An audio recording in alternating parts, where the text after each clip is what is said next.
십자가는요, 교회에 아주 익숙한 물건입니다. 금으로도 만들고 은으로도 만들고 달고 걸고 붙여놓고 보곤 하죠. 그렇지만은 이 정체를 여러 번 밝혀드린 바가 있는 바에 의하면 죄 지은 사람을 달아 죽이는 흉측한 사형틀입니다. 죽음을 부정하게 여겼던 유대인들에게 그러므로 십자가는 부정타는 물건이고요. 헬라 사람들은 정당하고 의로운 것을 추구하는 철학적인 사상을 가졌는데요. 그 사람들의 생각에 의하면 죽는 것도 미련한 것이지만은 남의 죄를 대신 짊어지고 죽는다는 것은 합리적이지도 않거니와 정의롭지도 않은 것이기 때문에 그 사람들의 생각에는 미련하게 보입니다. 그렇지만 구원받는 성도에게는 이 십자가가 하나님의 지혜, 하나님의 능력이라고 선포하고 있습니다. 세상의 지혜부터 살펴볼까요? 철학이고 과학입니다. 합리적인 이해를 기반으로 합니다. 고린도전서 1장 20절 말씀 시작. 지혜 있는 자가 어디 있느냐? 선비가 어디 있느냐? 이 세대의 변론가가 어디 있느냐? 하나님께서 이 세상의 지혜를 미련하게 하신 것이 아니냐? 철학이나 과학으로 십자가의 지혜를 도무지 이해할 수 없습니다. 그렇다고 해서 세상의 지혜가 틀렸다는 게 아니고요. 그것도 그 나름대로의 정확한 원리가 있습니다. 어떻게 이걸 성도님들께 잘 이해시켜 드릴까? 그게 제 고민인데요. 여러분, 길이를 재는 자가 있어요. 길이는 정확하게 잴 수 있죠.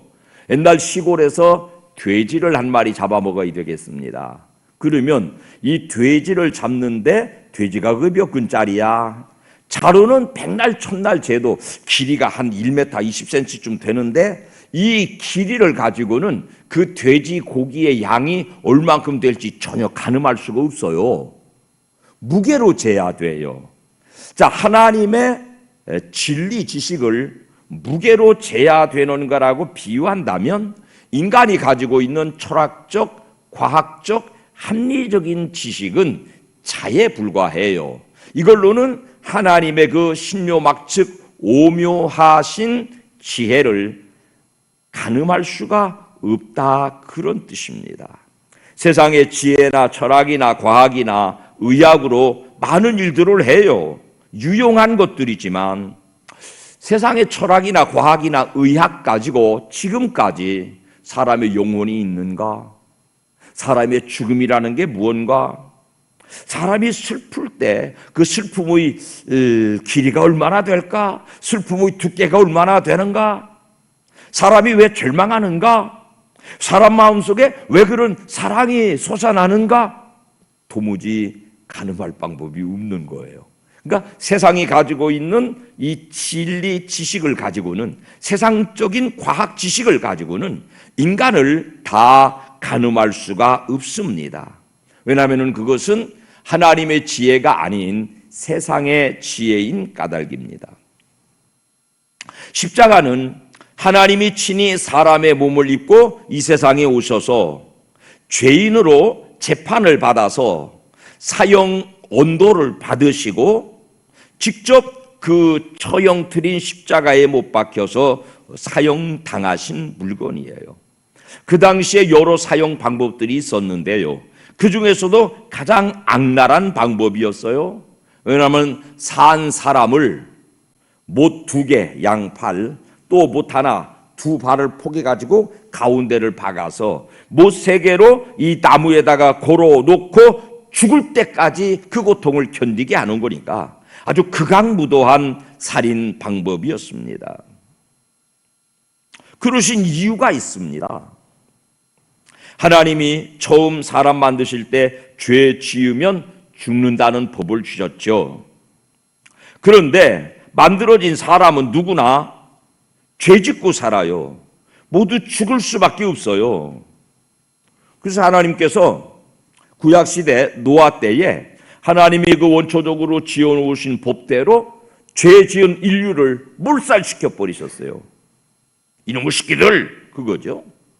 겨우 노아 가족 한 가족만 살아남았어요.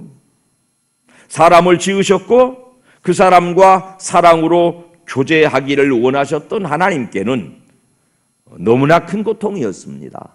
사랑하는 상대방을 잃어버린다는 것이 남아있는 하나님께 너무나 큰 고통이었습니다. 사랑하는 여러분, 부부간에 여러 가지 의무들이 있죠. 제일 중요한 의무 하나는 뭐냐면 건강하게 더 오래 살아주는 것이에요. 배우자가 병들어서 아파서 먼저 자리 비우면 그거는 남아있는 배우자에게 가장 큰 슬픔이 돼요.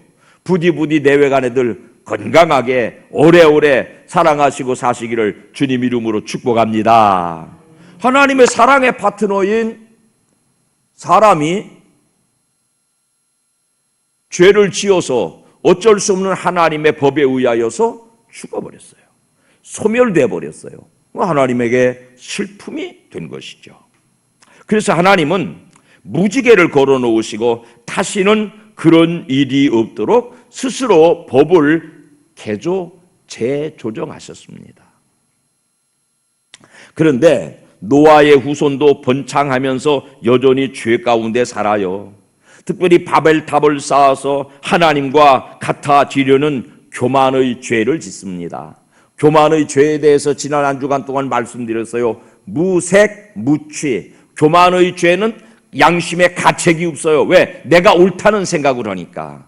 근데 이게 무색, 무취지만 맹독성 죄악이어서 맹독성 농약처럼 무색무취의 맹독성 농약을 냄새도 안 나고 색깔도 없으니까 들이마셨다가 그냥 죽어버리는 것처럼 이 교만의 무색무취의 내가 옳다는 죄가 인류를 망가뜨렸는데 그 죄가 다시 발흥해서 그들은 바벨탑 쌓았습니다. 죽음의 처벌로는 죄의 요사함을 감당할 수 없다는 것을 아신 것이 하나님의 지혜 옳습니다. 이 시대에도 마찬가지로요. 죄는 처벌로 감당되지 않습니다. 교도소에다가 가둬놓는 것은 죄를 처벌로 감당해 보려는 것인데 교도소에 들어가면 교화돼서 나오지 않고 죄 덩어리가 돼가지고 나와요. 100원짜리 죄인이 들어가면은 1000원짜리 죄인이 돼서 나온다는 거잖아요. 아하, 죄는 처벌로 감당할 수 없구나. 이것이 하나님의 깨달으신 바 지혜 옳습니다. 그게 스스로 사람의 몸을 입고 이 세상에 오셔서 사람들의 지은 죄의 대가인 죽음을 스스로 몸에 짊어지신 까닭입니다. 죄인으로 재판받으시고 가장 비참한 모습으로 죽으셨어요. 죄는 다시 말하지만은 죽음으로만 해결할 수 있는데 내 속에 내가 알지도 못하는 무색무취의 죄, 교만의 죄가 가득 차서 늘 내가 옳은 사람들, 그 죄 때문에 죽어갈 수밖에 없는 그 사람들의 비참하게 죽어가야 되는 그 모습을 하나님이 마저 볼 수 없어서 그 죽음을 당신의 몸으로 뒤집어 쓰신 것입니다. 사랑으로 사람을 세상에 만들어 놓으신 창조주로서 피조물인 내 사랑의 대상인 인간들을 무참하게 죽여 깔아뭉개는 것은 할 수 없는 노릇이어서 그 죽음을 스스로 당신이 걸머지신 것이 십자가입니다. 이게 얼마나 허황된 얘기입니까? 죽음을 매개로 하나님 앞에 나아갈 수 있다는 것은 죽음을 부정하게 여기는 유대인들의 관점에서 내가 지은 죄는 내가 책임져야 되는 철저한 정당성을 주장하는 헬라인의 관점에서 이 예수 그리스도의 십자가는 얼마나 부당하고 얼마나 어리석은 일입니까? 그래서 그 사실을 믿고 받아들일 수가 없어요. 거기까지 다 대가를 치러 놓으셨는데, 준비를 해 놓으셨는데 그 사실을 받아들여야 그 다음 문제가 해결되겠는데 유대인들이 볼 때는 부정한 것이고 헬라인들이 볼 때는 부당한 것이고 미련한 것이니까 십자가를 받아들이지 못한다고요. 그때에 성령께서 그 사실을 믿고 받아들이도록 믿음이라는 은사, 은혜 은자, 선물 사자, 은혜의 선물을 주신 것입니다. 여러분, 여러 가지 은사가 있지만은 우리를 그리스도인 되게 하는 첫 번째 은사는 예수 그리스도께서 내 죄를 대신 지시고 십자가에 달려 죽으셨다는 사실을 받아들이고 믿을 수 있는 허황된 지식, 인간의 질서, 세상의 지혜로를 도저히 감당할 수 없는 넘어서는 지혜, 하나님의 지혜, 성령의 지혜, 성령의 은사인 것입니다. 그 사실을 믿고 받아들이게 되면 하나님의 처사에 대하여서 감사한 마음이 들거든요. 은혜의식이라고 합니다. 이 은혜의식이 있어야, 감사한 마음이 있어야 죄를 이기고 하나님의 뜻대로 살아갈 수 있는 힘이 생기는 것이에요. 법으로는 죄를 막을 수 없다니까요. 처벌로는 죄를 막을 수가 없다니까요. 그래서 사람 마음속에 죄를 이길 수 있는 힘이 무엇일까? 그거를 밝혀내신 것이 하나님의 지혜 옳습니다. 저 인간이라고 하는 존재들은 그 마음속에 자원하는 심령, 감사하는 마음, 깨닫는 마음이 있을 때 비로소 죄를 이길 힘을 얻게 되는구나. 유대인이나 헬라인이나 받아들일 수 없는 각각 그들만의 기준을 가지고 있는 사람들이 그걸 받아들일 수 있는 것은요, 고린도전서 12장 9절에는 이렇게 쓰고 있습니다. 시작. 다른 사람에게는 같은 성령으로 믿음을. 고린도전서 12장에는 성령의 여러 은사들을 쓰고 있거든요. 지혜의 말씀, 지식의 말씀, 그 다음에 믿음, 그 다음에 능력 행함, 방언함, 또 뭐 여러 가지 은사들을 쓰고 있어요. 근데 그 중에 중요한 게 성령께서 우리에게 감동하셔서 내가 가지고 있는 세상의 지혜로 도무지 받아들일 수 없는 예수 그리스도의 십자가를 믿을 믿음을 선물로 주신다고 기록한 것입니다. 성령의 은사 중에 그러므로 첫 번째 하나님의 선물이 바로 믿음의 은사 옳습니다.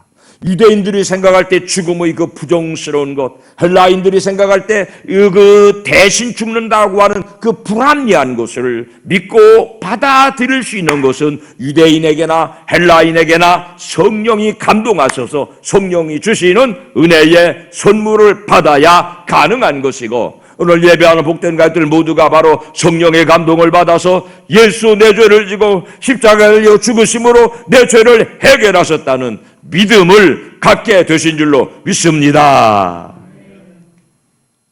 그렇게 죽으신 표시가 십자가라고요.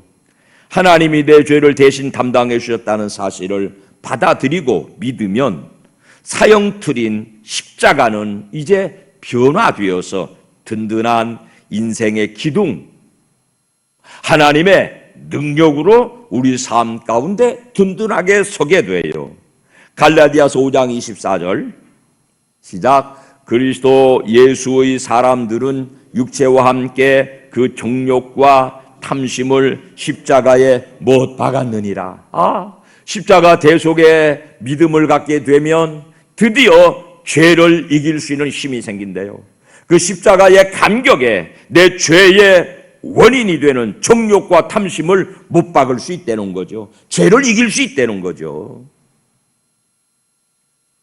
요한복음 5장 24절은요. 시작. 내 말을 듣고 또 나 보내신 이를 믿는 자는 영생을 얻었고 심판에 이르지 아니하나니 사망에서 생명으로 옮겼느니라. 성령께서 주신 은혜의 선물인 믿음을 받아들이면 죽음에서 생명으로 옮겨간답니다. 죄의 책임으로 죽으신 십자가는 어떤 죄인이라도 믿고 그 십자가 상처, 고통의 자리로 숨으면 죽지 않고 살 수 있는 장치 옳습니다. 저는 십자가의 복음을 전할 때마다 전쟁에 포탄 떨어진 얘기를 합니다. 러시아 우크라이나가 지금 전쟁 중에 있는데요. 전쟁 중에 적군이 막 미사일을 쏘고 막 박격포를 쏘고 그러면 그 포가 땅에 떨어져 가지고 움푹 팽기는 포탄 떨어진 자리가 있대요. 거기가 제일 안전한 피난처랍니다. 그 포탄 떨어진 자리에 들어가 숨으면 그 자리는 다시 포탄이 안 떨어진대요. 왜? 쏜 데다가 또 쏘지는 않으니까. 그래서 포탄 떨어져서 파인 자리, 그리 숨으면 산다는 것이에요. 삶은 영적인 전쟁이거든요. 십자가는 뭐냐? 포탄 떨어진 자리예요. 하나님의 죄를 향한 진노의 폭탄이 떨어진 자리예요. 그리 숨으면 살아요.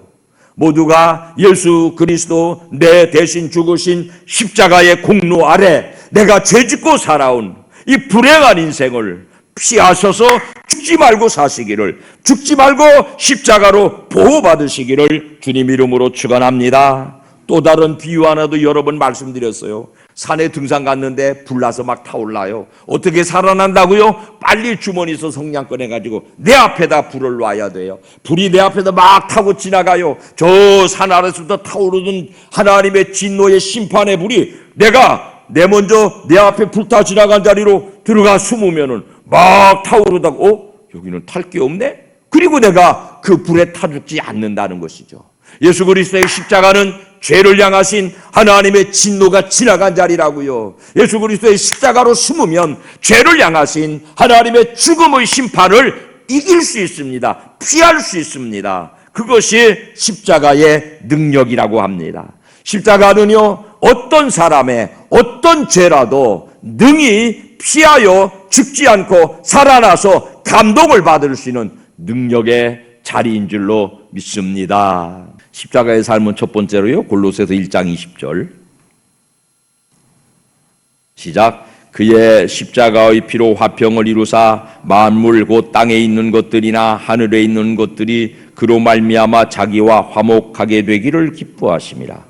십자가의 피는 하나님과 사람 사이의 화목을 먼저 이룹니다. 하나님은 우리를 향해서 한 번도 문을 닫아 거시는 법은 없어요. 왜? 부모니까. 나는 어머니가 살아계실 때 1년에 지나가다가 한두 번 집에 가요. 1년 365일 대문을 걷어 잠그는 법이 없어요. 참 부모님 마음은 그렇잖아요. 언제 올지 모르니까 언제나 문 잠그지 않고 기다리세요. 가슴이 절절하지 않아요. 하나님의 마음이 그런 마음. 하나님 우리 인생들을 향해서 한 번도 문을 닫아 거시는 법이 없는데 우리는 예수 믿고 살아도 꽉 막혀서 답답할 때가 많아요. 왜일까요? 이사야서 59장 1, 2절 시작. 여호와의 손이 짧아 구원하지 못하심도 아니요 귀가 둔하여 듣지 못하심도 아니라 오직 너희 죄악이 너희와 너희 하나님 사이를 갈라놓았고 너희 죄가 그의 얼굴을 가리어서 너희에게서 듣지 않으시게 함이라. 하수구를 막은 오물처럼 여러분 집이 좋으려면은 뭐 여러 가지가 좋아야 되지만 물이 잘 빠져야 좋아요. 하수구 막히면은 아무리 궁전 같은 집이라도 그 집으로서 기능이 없어요. 하수구 막힌 집, 안 빠지는 집, 막힌 집. 왜냐하면 오물이 괴어오르니까요. 죄가 빠져나가지 않는 인생이라면 하수구 막힌 집과 똑같죠 뭐예요. 우리와 하나님 사이를 꽉 틀어막고 있는 답답한 게 뭐냐면 죄거든요. 죄는 십자가로만 해결한다고요. 십자가를 믿는 믿음, 십자가 대속을 믿는 믿음을 가지면 그 죄가 꽉 틀어막고 있는 하나님과 우리 사이 관계를 막 하수구 구멍 뻥 뚫리듯이 확 뚫려서 하나님과 화목을 이루게 될 줄로 믿습니다. 하수구 뚫린 것처럼 죄 문제가 해결되면 하나님의 자녀라는 관계가 회복되거든요. 우리 삶을 얽어매는 문제들을 이제 더 이상 내 것이 아닌 하나님의 문제로 하나님의 손에 맡겨드릴 수 있어요. 인생을 살아보십시오. 등 따숩고 배불러도 여전한 문제들이 있잖아요. 여전히 마음속에 벌레처럼 살아 꿈틀대는 해결되지 않는 인생의 문제들이 있잖아요. 그런 모든 문제들의 근본 원인은 죄거든요. 그런 삶의 모든 부분에 회복을 경험하시기를 축원합니다. 자본주의 사회를 살아보니까 돈 많이 가지면 모든 것, 거의 모든 거 할 수 있습니다. 사랑하는 여러분, 믿음의 세계, 영계에서는 믿음을 가지면은, 십자가 복음만 가지면은 모든 인생의 문제를 다 해결할 수 있는 줄로 믿습니다. 이 속 밝히고 사느라고 잃어버린 우리 인간의 본 마음, 사랑이 회복됩니다. 사랑은 이기적인 교만에 의하여서 끊임없이 공격당하거든요. 그 사랑을 잊어버려. 이기적인 생각, 내가 옳다는 판단 때문에 가장 중요한 성경의 가르침인 사랑을 잊어버려. 그러면 내가 제일 괴로워. 내가 하나님과 관계가 하수구 막힌 것처럼 꽉 막혀 답답하다 이 말이에요. 사랑이 뭐냐면은 하나님과 회복이 이루어진 사람에게 와 닿으시는 하나님의 형상의 회복이거든요. 사람을 가장 사람답게 만드는 본성이거든요. 하나님과 소통하면 그분 닮을 수 있어요. 내가 각시랑 40년 가까이 사니까 어느 날 보니까 처녀 때 내가 연애 걸자고 그럴 때 곱고 이쁘던 조인숙이가 아니라 어느 날 보니까 이재정 한 절반 닮았더라고요. 왜? 이래서 같이 살면 닮아요, 여러분. 내외간에 다 닮지 않아요. 하나님과 소통이 이루어지고 하나님과 그분 교제와 동행을 통해서 그분의 여러 성품 중에 가장 중요한 에센스, 사랑을 담게 되는 것입니다. 억울함을 무릅쓰시고 죄인으로 재판을 받으시고 그 죄인에 해당하는 처벌을 받아들이셨어요. 그분과 소통하고 그분을 닮아내는 사람은 있잖아요. 부당한 처사들을 받아들일 수 있어요. 세상은 나를 향하여서 얼마나 부당한지 몰라. 사람들은 나를 향하여서 얼마나 부당한지 몰라. 그게 억울하고 그것 때문에 분노하고 그것 때문에 사랑을 잊어버리면 죄가 나하고 하나님 사이 꽉 틀어막힌 하수구처럼 틀어막고 있는 거예요. 십자가의 보혈의 능력을 믿으시고 하나님과 관계가 완전히 열리셔서 하나님은 문을 닫아 거는 법이 없어요. 하나님 언제나 열린 마음으로 우리 기다리고 계세요. 죄가 막아요. 십자가 보혈의 공로로, 십자가 보혈의 능력으로 막힌 거 다 뚫어버리시고 하나님의 성품을 고스란히 받아다가 사랑하고 사시기를 축복합니다. 억울해도 분노하지 않는 삶을 사시기를 축원합니다. 억울해도 사랑하는 성숙된 인격으로 살아내시기를 주님 이름으로 축원합니다. 사람 힘으로 안 돼요. 다 해보셨잖아. 그런 경험 다 있으시잖아. 막 자다가 억울해서 깨기도 하고 그러잖아. 이러잖아. 그런 경험 다 있으시죠? 다 있어요. 저도 있어요. 죽겠더라고. 억울하고 약 올라서. 어느 날, 야, 억울하냐? 아휴, 답답한 놈아. 내가 얼마나 억울했겠냐. 그런 음성을 한번 들려주시더라고. 그때부터, 아이고, 억울하면 예수 잘 믿는 거구나. 그 생각이 듭니다. 같이 합시다. 억울하면 신앙생활 잘하는 겁니다. 누가 제일 억울하셨다고요? 예수님. 억울한 거 당하면 여러분 감사하세요. 예수님이 나에게 예수님 닮을 기회를 주시는구나. 아멘.